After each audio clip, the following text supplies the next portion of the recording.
prenups. Okay, I asked the question on social media earlier this week.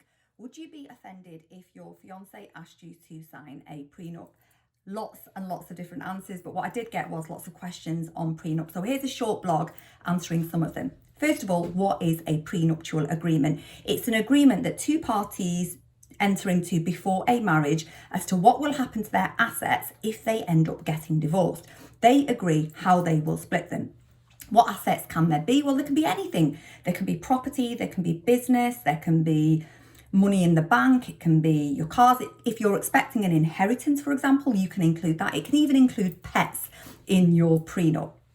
Now, the big question is this: is a prenup legally valid in this country? And the answer to that is no. Okay, first of all, your starting point is prenups are not legally valid in this country. However, big however and a big but.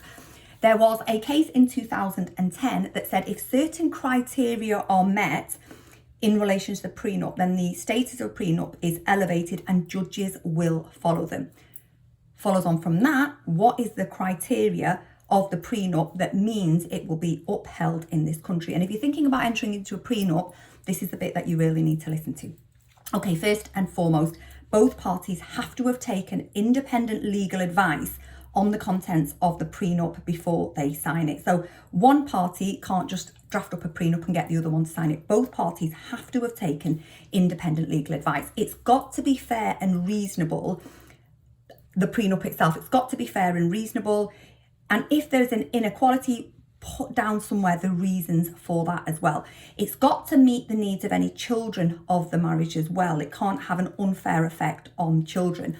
And this is a really important one. It's got to have been entered into a reasonable time before the marriage. And we would say, and the Law Commission has said, 28 days is a good period of time before the actual marriage for the prenup to have been entered into to make it valid. If you're thinking about getting married and you're thinking about a prenup, get in touch with me. I can do that for you. We can also do what's called a postnup. Postnups are agreements that are entered into after the marriage as to what you will do in terms of splitting your assets if you do end up getting divorced. Any other questions about this area, give us a call. I'm Aisha Nayyar at Nayyars Solicitors.